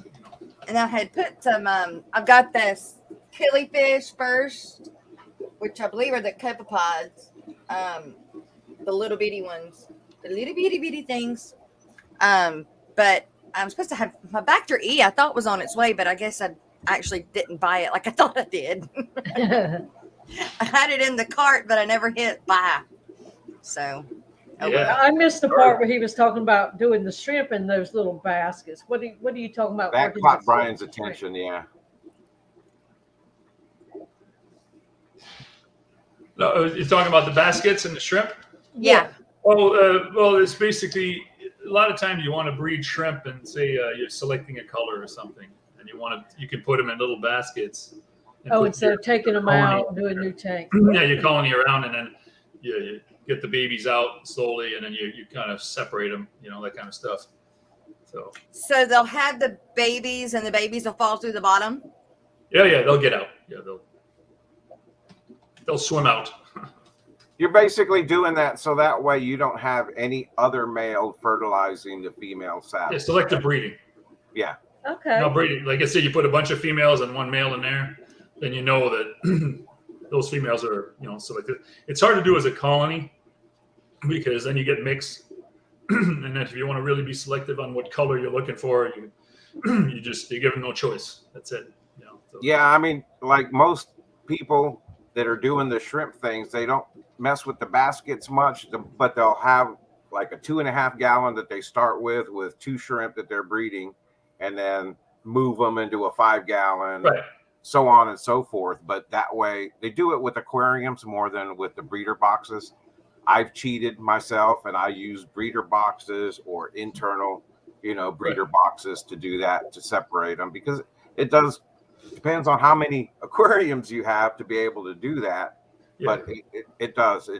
I've noticed myself that when the shrimp breed, if you don't pull them out of the colony, there's multiple males that will fertilize the savage. They grow quick. 3 months, 4 months, they're ready to go. Yeah. Now, okay, I have a question about that. Do the female shrimp can they hold like guppies do, or they have to lay the egg and then the leg be fertilized? Well, they don't lay eggs, they produce them, and they kind of like, they continuously producing eggs, and what happens is the female will be gravid, and basically the eggs will, when they hatch, they fall off and they go on their own. And then so the female keeps, and what it is a shrimp, like it's a crustacean, but basically a lot of time the male inserts a packet of sperm and she uses it for a while. Right? Okay. And so the best thing to do if you selectively shrimp is that you have to take your females out, let them go through the first cycle to get rid of what they have, or if they don't have it, when they're nice and clean, and then you put the male that you want in there, and he'll go right away and start fertilizing females. Right. Okay. And you know what male is doing it, because you don't know. You can have males that they're not the color that you want, or they're brown or whatever. And it's hard to sit there in a big colony, and everything's mixed and you don't know which was what. So what people do is they'll breed a shrimp in a mixed colony, and then when they start another colony, they'll sit there and pick the best of the best. Right. But it doesn't necessarily mean that the genetics is good. It just means that the color of that animal is good. Right. It's not, it could be a mix of something else, but it just looks good. But then if you breed it, it doesn't mean it's going to give you that. But if you want to start really selectively breeding, is the way to do it. Say guppies. So a lot of times you get guppies and then they'll throw every color in the rainbow. Right. Mm-hmm. But what you have to do is you got to take the male out. You have to make sure that they get rid of everything they've got. And it could take a while. It could take months, and suddenly they're nice and gravid. They're fertile, but they're not fertilized, right? So then you take the male that you want and you mix it with the female, and then so that's when the cage breeding again works really well for guppies. Yeah, some of the best breeders for guppies I've seen were all caged, like they had the colony and they knew exactly what female. And sometimes it was neat because you'd have 10 cages in a colony, right? So all the males with the right females, and then so you'd have like a couple of females per tank, but then all the same tank, and then you know that everything was produced and was really good. Right. So yeah, like with my blue dragons, I've got one male with about 5 females, and that's it in that one tank, because that's the male that I won't breed in those females. And I brought the females from babies, not bred yet. Right. And then the other thing too that happens in the colony or in the pond or whatever, most people want the big tail, a delta tail, fantail, whatever. But the problem is those males don't swim fast. Right. So the male that hatch to have the smaller tail are faster, and they're the one fertilizing the females. You may not see it, but that's what you get. And they're like, how come my strain's going bad? Well, because your male. So a lot of the Asian one that I saw, they would take the male and cut their tails off, so they would swim faster. Oh wow! Just there with a razor blade, done, and the male would be like cruising. And he had the gene, but he was just good short tail. So it's hard to do in a pond, but if you have cages, you do it. I'll be daggum. Yeah. So in a cage, you don't have to worry, but you got to go through the cage and you get these little males that you don't want out of there and keep, so there's a lot of that. And that's how you get all these long super veil or long fins or whatever. Right. That's from selective breeding. A lot of them is they cut their tails. I'll be daggum. I've never heard that. Yeah, same with the swordtails. The swordtail's the same. They have the one with the gonopodium, but they can't fertilize it. The gonopodium is like an inch long, so they cut that, and then it works. So it's tricky, you got to just do it, know what you're doing, but you do a bunch of males and then you use them to fertilize the females. Right. Brickley Bell's asking how long can guppies hold their babies? What do you mean hold? I don't know. When the fish is ready, it kind of goes out. So it's Well, we've been kind of told that they can hold sperm for up to 3 to 4 months. Oh yeah. They can do it for at least I'd say I think you're like three or four groups of fish. So and I they'll think a bunch of babies out, and then they'll do another batch. I think it's 3. Yeah, I think that Alex even said in one of his things that they've even seen them hold them longer than that. Oh, probably. But, depends on the strain. Depends on yeah. the temperature. There's a bunch of sure. You know, the guppy breeder that Jadron gets his guppies from, he says it's between 28 and 32 days on his cycle. That he says that varies because, again, all the parameters, temperature, all of that stuff will determine that growth cycle. So for him, in his conditions, it runs pretty commonly between 28 and 32 days every time they. A good month. A good month. Yeah. Yep. So.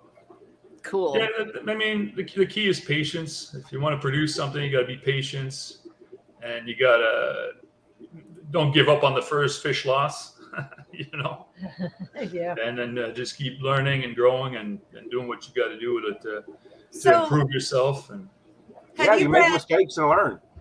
Have you bred Hillstream loaches before? Yes, but that was just for fun, and they're just basically. They're not hard. It's just they breed on their own, right? You just set them in a tank with some flow. They like wood and things where they can attach to them, and they lay eggs on that, and they hatch on their own, and they don't eat their young. So you can have a colony of them. They don't. A lot of people they'll breed in a regular community tank, but a lot of times the babies get eaten by everything else. So will shrimp eat their babies? Will shrimp eat them? No, shrimp don't eat much of that. They don't touch that. They'll go for maybe the dead eggs but they'll mostly go for organics and stuff that they can easily assimilate. Because I know mine were breeding yesterday. I got video of it. It's pretty funny looking. They do a little dance. Yeah, I got to put that video out because it's very, very interesting. But I have yet to see babies ever. But this time I've got them in a tank with just a pair of clown killies, and they stay at the top. And then one ghost shrimp that I haven't caught yet. So I'm keeping my that wouldn't matter.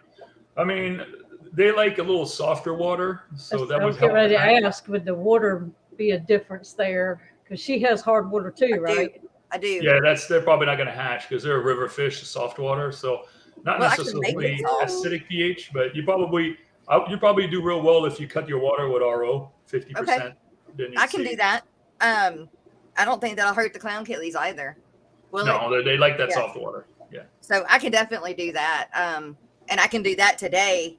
Hopefully they haven't calcified yet. Well, they're going to keep these fish breed all the time. Oh, okay. It's their metabolism. That's it. I had friends that get colonies, and it was like hundreds of little guys in the tank. Oh, that's what I want. All sizes. All right. Well, we've got the website.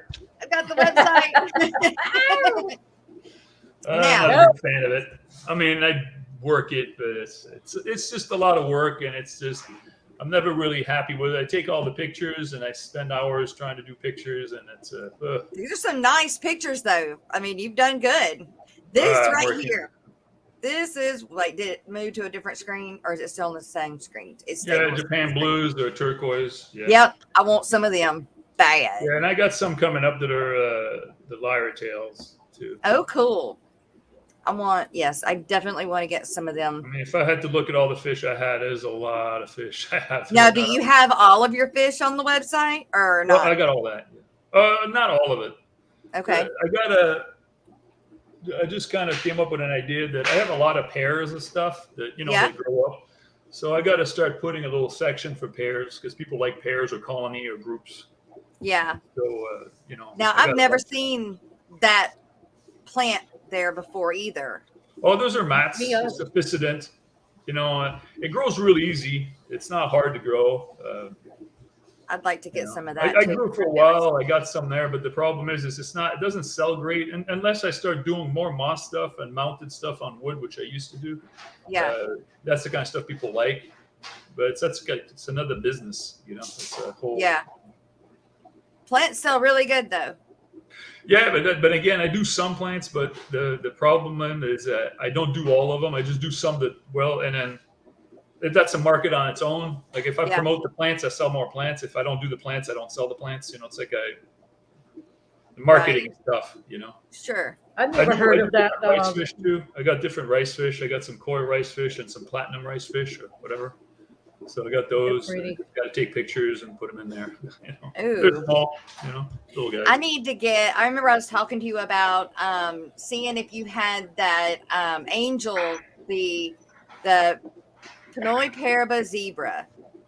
Bless you. I got some small ones of that. I might have some pairs around. I'll have to look because I got a couple ponds about like that's outside, but I'm in the greenhouse that I got some fish. So I have to go. I have been looking for those. Me and Roxanne now have been looking for them. We've got a lady that did have them that was breeding them, but she's no longer breeding them. So I'm like, Story of life. Yes, exactly. But yeah, so you guys, if you're interested to go look at his website, there it is. Well, thank you. Aquatics. Yes. If you have any suggestions, let me know. But I think the next one will be pairs or colonies, you know, little colonies of stuff I got lying around because I got a lot of that. You know. Cool. Yeah, I really do, really. This is that's just a marketing thing. That's just a campaign. That's an email thing, you know. So the website. Yeah, that it is. Yeah. I was gonna try and pull up the website. The websites are tough because they continuously have to change them.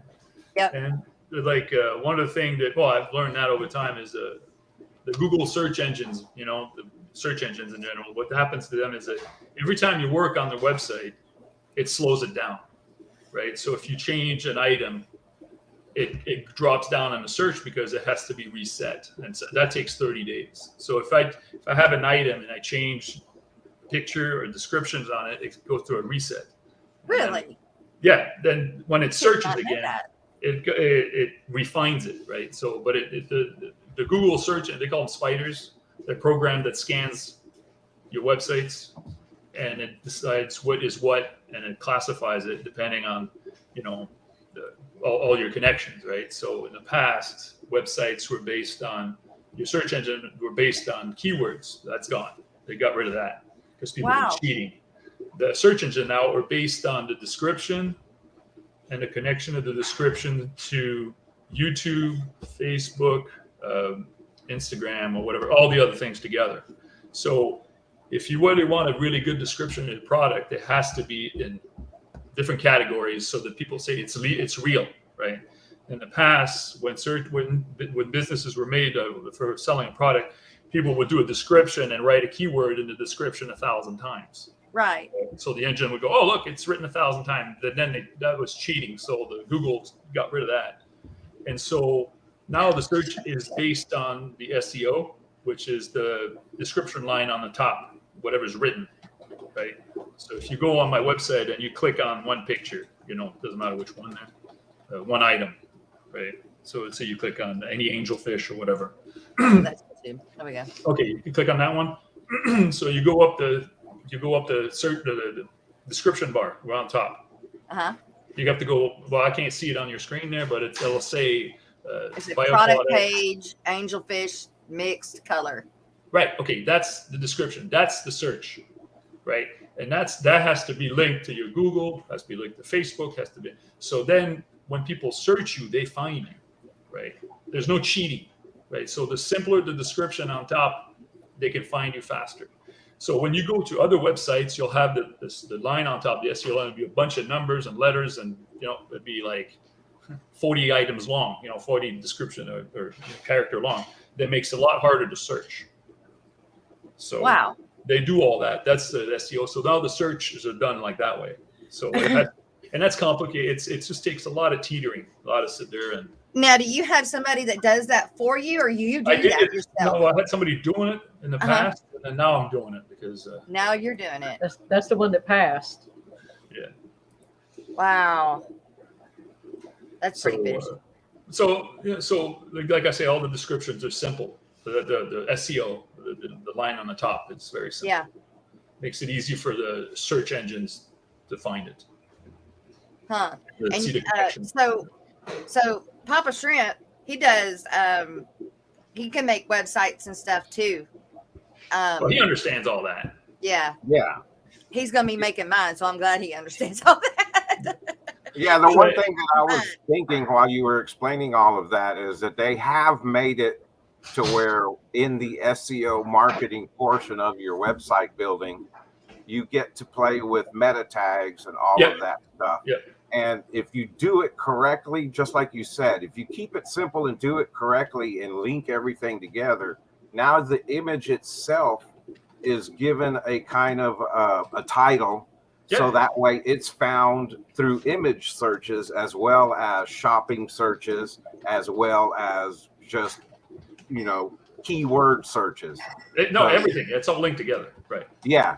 So when you do that, they have made it better in some of the I guess website design platforms that are out there to kind of give you a place to put all of those things in there and keep it streamlined. So that way it is found more effectively on the searches. Right.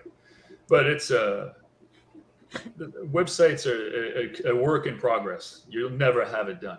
It's just like on this one, like the most complicated thing is shipping, Yes.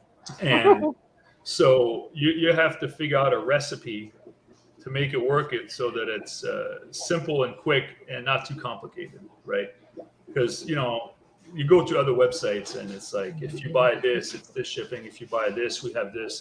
And then next thing you know, you got all these choices and, the guy gets frustrated. It just doesn't have a button to press to say, this is all I want, right? And you have the daffodils. yeah, I got those. I got plenty of those. Oh, cool. We got big ones, but they're not listed. So I got to put them out there. I got plenty of small ones, but I got some 2.5 to 3. So, but the shipping is it gets complicated because you in the beginning, I used to think that I have to give a big deal to everybody, but I kind of stopped that. I was like, it doesn't make any sense because if you're really close to me or if you're far away, it's really complicated. So you just have to simplify it and say, okay, this is going to be, and sometimes you win and sometimes you lose, but overall you just move forward, right? So you got to just make it because even on this website, I can't get a module to make my shipping part of this. I've been dealing with FedEx because that's all I use right now. I tried everybody else and I have too much problems. So, but I can't find a way to connect the FedEx module to this site, right? It's just, there's always bugs and stuff like that because now the thing is I have the website, and then when I'm shipping, I have to take the information out of that and put it into the FedEx account on another website, which is the FedEx account. So I'm just sitting there transferring, cut and paste, And if I had a programmer, which I used to, but he would have figured out a way to connect those two, and that's the part that you have to figure out. So the platform I used was Wix. Before that, I used OpenCart. Before that, I used Squarespace. There's a bunch of stuff, right? And every one of those platforms has advantages and issues, and you have to sit there and really scrutinize what your product is and what you're trying to promote and what you need, right?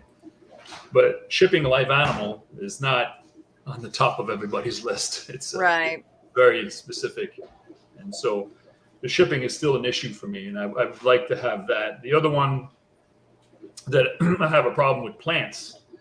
And this is the part, again, that I would like to fix, but again, that needs to be shipping, is that there's a lot of plants you can sell, but it doesn't mean you can ship them to the states that they bought them from, right? So I can't sell Kabamba and Anniversaries to California, right?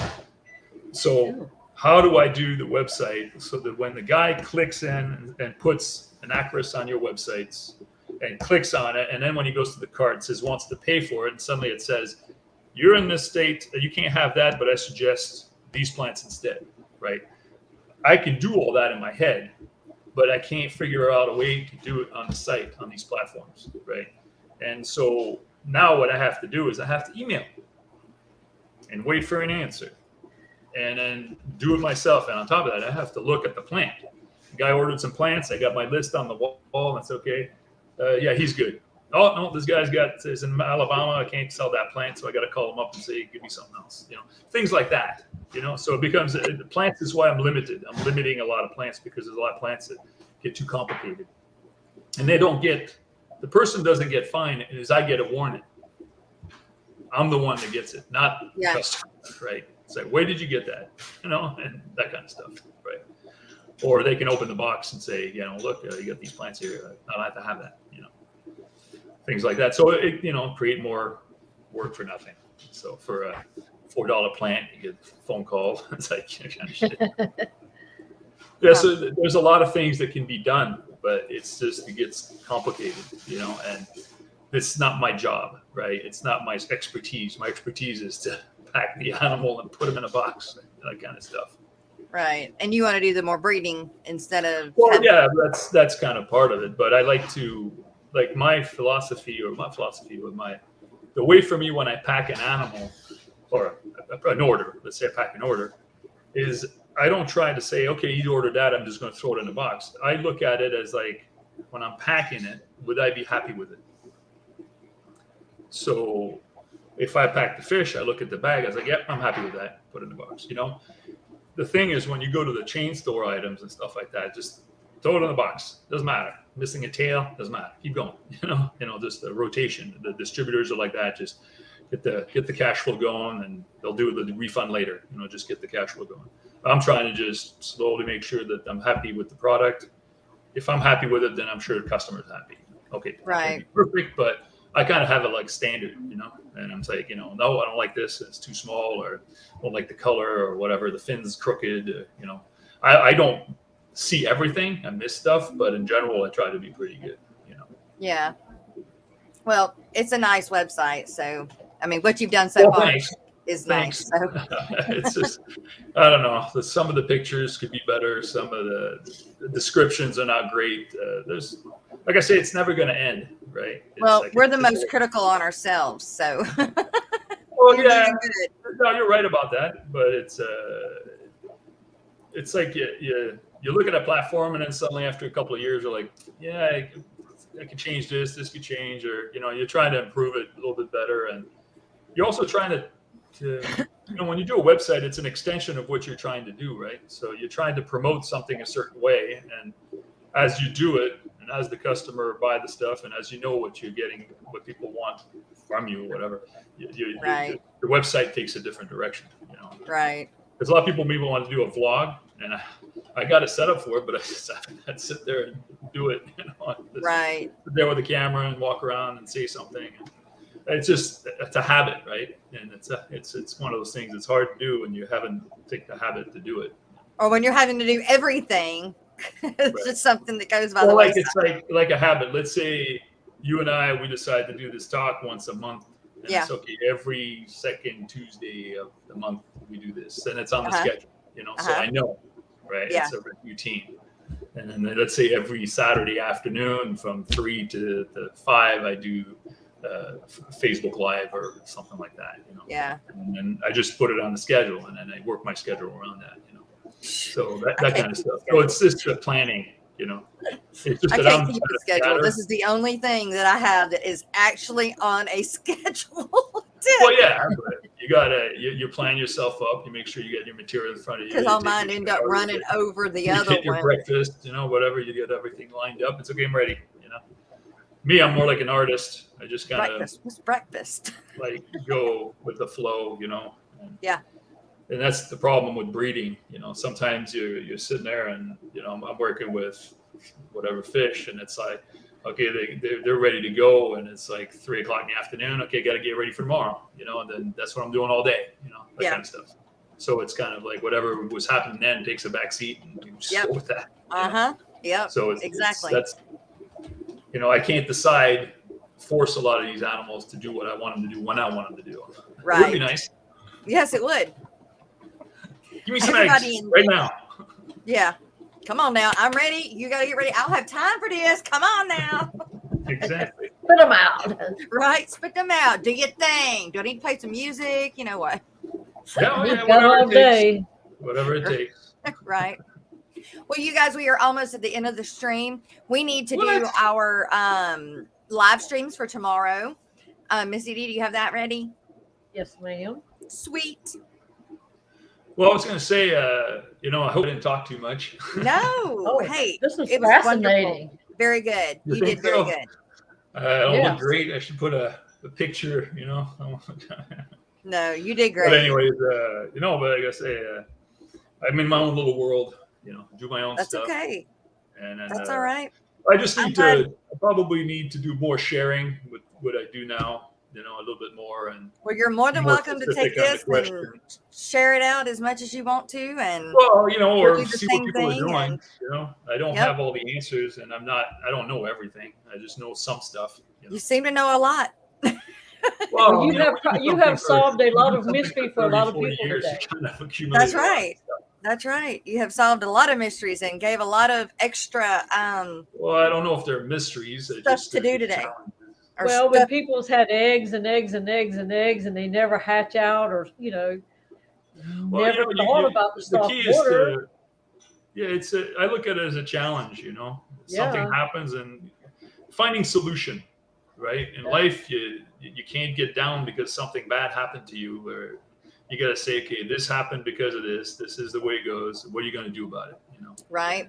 It's are you going to sit fantastic. back and procrastinate and say, okay, I'm not dealing with it, or screw it, or whatever? Or you're just going to say, okay, how can I move forward about anything? Right. It's not just about producing fish, but Right. you know, Yeah. about, you know, however you live your life, you know. So you got to face the challenge, you know, and go from there. And that's how you get better. You know, you get better as an individual if you Yeah. you rise up to the challenge. You may not solve it right away, but over time, you know.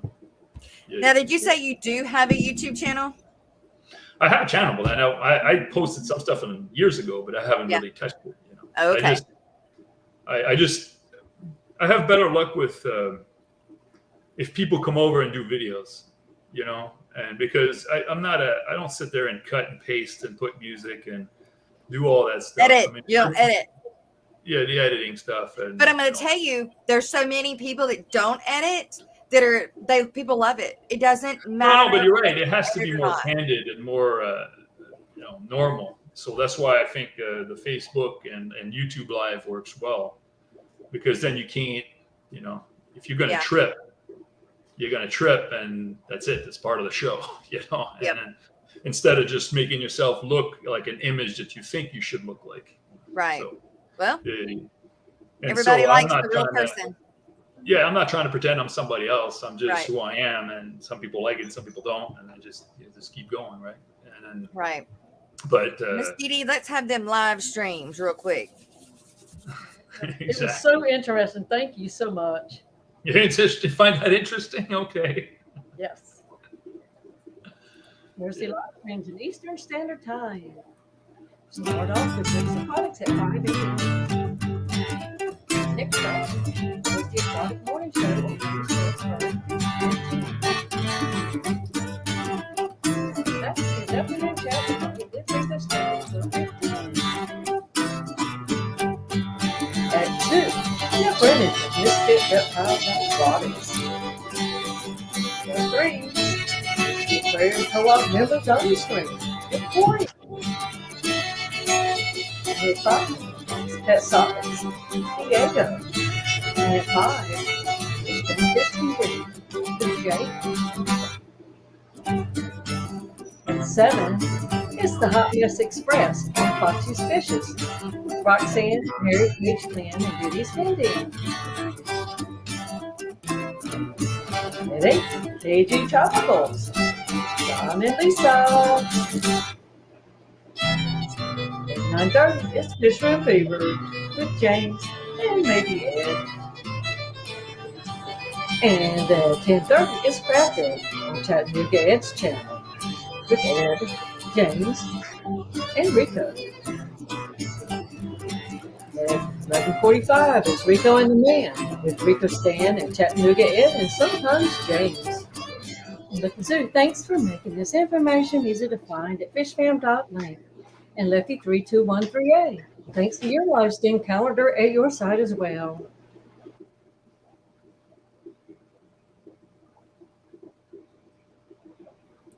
All right. So I see how it goes. Yay. Right. It's fun. It's fun. Yes. I just wasn't totally awake.